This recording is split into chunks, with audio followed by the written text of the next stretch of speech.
প্রিয় ছাত্রছাত্রীরা, আশা করি তোমরা ভালো আছো। তোমরা যারা এই বছর সিসিএফ কোর্সের আন্ডারে ফার্স্ট সেমিস্টার এডুকেশন পড়াশোনা করছো, তোমাদের জন্য এই সাজেশনটা আমি করে দিলাম। এখানে 5 এবং 10-এর সম্পূর্ণ সাজেশন দেওয়া আছে। ভিডিওটা স্কিপ না করে সম্পূর্ণ ভিডিওটি দেখো, কারণ এখানে ভীষণ গুরুত্বপূর্ণ বিষয় নিয়ে আমি আলোচনা করব। এই প্রশ্নগুলোর মধ্যেও কোনগুলো বিশেষ গুরুত্বপূর্ণ সেগুলো সম্পর্কেও আমি বলে দেবো।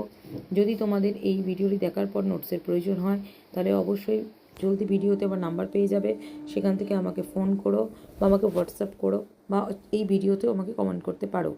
যদি তো আমার কাছে অনলাইন পড়তে চাও, অফলাইন এখন ভর্তি নেওয়া বন্ধ আছে, অনলাইন পড়তে চাও তাহলে ওই নাম্বারে আমার সঙ্গে যোগাযোগ করতে পারো, ডিটেলস সেখান থেকে পেয়ে যাবে।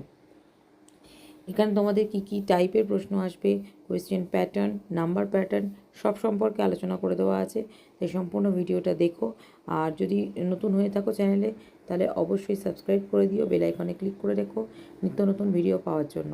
আর যারা পুরনো আছো তারা অবশ্যই চ্যানেলটিকে সাবস্ক্রাইব তো করেই রেখেছো, তার সঙ্গে তোমরা লাইক করে দিও এবং বন্ধুদের মধ্যে শেয়ার করে দাও, কারণ তোমার সঙ্গে তোমার বন্ধুরাও এখানে উপকৃত হবে। চলো এবার দেখে নেওয়া যাক যে তোমাদের জন্য আমি কোন কোন প্রশ্নগুলো রেখেছি। তার আগে আমি একটু প্যাটার্ন সম্পর্কে আলোচনা করব।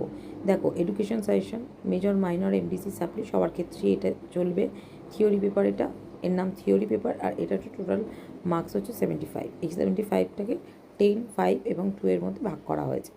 প্রথমে আগে 10 মার্কসের কোয়েশ্চেন 3টে আসবে 30 নম্বরে। ফার্স্ট প্রশ্ন, ডিলর কমিশনের মতে আধুনিক শিক্ষার স্তরগুলি বিস্তারিত আলোচনা করো। খুব খুব খুব গুরুত্বপূর্ণ প্রশ্ন। সেকেন্ড কোশ্চেন, প্রকৃতিবাদ ও প্রয়োগবাদের নীতি এবং শিক্ষামূলক তাৎপর্য ব্যাখ্যা করো। এই দুটো প্রশ্ন একদম 100-200% পরীক্ষায় বছর আসতে চলেছে। খুবই দুটো গুরুত্বপূর্ণ প্রশ্ন। এরপরে যে প্রশ্নগুলো তোমাদের প্রশ্ন করতে হবে সেগুলো হচ্ছে প্রথাগত ও অপ্রথাগত শিক্ষা কি, উভয়ের সুবিধাটাই বৈশিষ্ট্য করে পড়বে, অসুবিধা এবং পার্থক্য লেখো। পার্থক্যটাও কিন্তু ভেরি ভেরি ইম্পর্টেন্ট প্রশ্ন। 4 নম্বর, শিশুকেন্দ্রিক শিক্ষা কি, এর বৈশিষ্ট্য ও তাৎপর্য লেখো। 5 নম্বর প্রশ্ন, কিন্ডারগার্টেনে মন্টেসরি পদ্ধতি কি, উভয়ের বৈশিষ্ট্য, সুবিধা অসুবিধা, পার্থক্য লেখো। প্রথম দুটো এবং এই 5 নম্বর প্রশ্ন 100% ইম্পর্টেন্ট প্রশ্ন।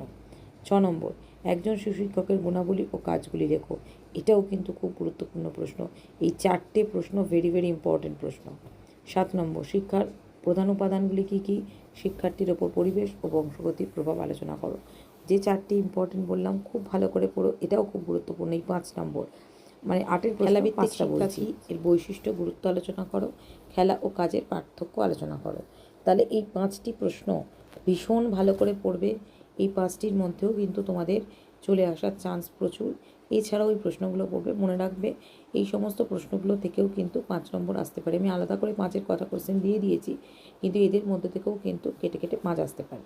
দেখো, 5-এর যে প্রশ্ন, প্রথমটা, সংকীর্ণ ব্যাপকার্থে শিক্ষা কাকে বলে, উভয়ের বৈশিষ্ট্য পার্থক্য লেখো। 2, পাঠ্যক্রমের ধারণা ও মূলনীতি আলোচনা করো। ইম্পর্টেন্ট প্রশ্ন, এগুলোও 5-এ আসবে। 3, সাংখ্য দর্শন ও যোগ দর্শনে ঈশ্বরতত্ত্ব, জ্ঞানতত্ত্ব ও শিক্ষাগত তাৎপর্য আলোচনা করো। 4, বৌদ্ধ দর্শন অনুযায়ী শিক্ষার বৈশিষ্ট্য লেখো।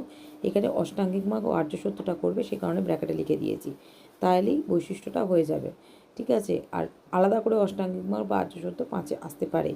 সহপাঠক্রমিক কার্যাবলী কাকে বলে, এর প্রকারভেদ ও শিক্ষায় ভূমিকা বা প্রয়োজনীয়তা লেখো। ঠিক আছে, এটাও কিন্তু একটি গুরুত্বপূর্ণ প্রশ্ন। এই প্রশ্নটাও কিন্তু তোমরা ভালো করে নিও। সহপাঠক্রমিক কার্যাবলীটা কিন্তু পরীক্ষায় আসতে পারে। 6, প্রকল্প কাকে বলে, এর গুণ, যেটা গুণ সেটাই বৈশিষ্ট্য সুবিধা করে পড়বে। ত্রুটিটাই অসুবিধা বা সীমাবদ্ধতা, এগুলি আলোচনা করো। আর 7, টিকা, উপহার ও বৃত্তি, অষ্টাঙ্গিক যোগ আর ক্যাসা ডিবাম্বিনী। ব্যাস, এই কটা প্রশ্ন একটু ভালো করে পড়ে নেবে, আশা করি তোমরা কমন পেয়ে যাবে। এইখান থেকেই অনার্স, জেনারেল, মাইনর, এমডিসি সব কিছুতেই কিন্তু কমন আসবে এই কটা প্রশ্নের উপর ডিপেন্ড করে। তো আশা করি তোমরা ভিডিওটা দেখে উপকৃত হয়েছো। অবশ্যই চ্যানেলটিকে সাবস্ক্রাইব করে রেখো।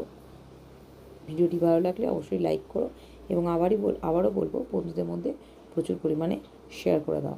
আর যদি কোনো প্রশ্নের উত্তরের প্রয়োজন হয়, চ্যানেলের ভিডিও করার জন্য প্রয়োজন হয়, সেটিও আমাকে কমেন্ট করো। আমি চেষ্টা করব তোমাদের কোয়ারিজ কমপ্লিট করার। তো আশা করি তোমাদের ভালো লেগেছে ভিডিওটা। আজকের এই পর্যন্ত। পরের ভিডিও নিয়ে খুব তাড়াতাড়ি আসছি। চ্যানেলটিকে সাবস্ক্রাইব করে রেখো এবং খুব তাড়াতাড়ি তোমাদের সাথে দেখা হচ্ছে।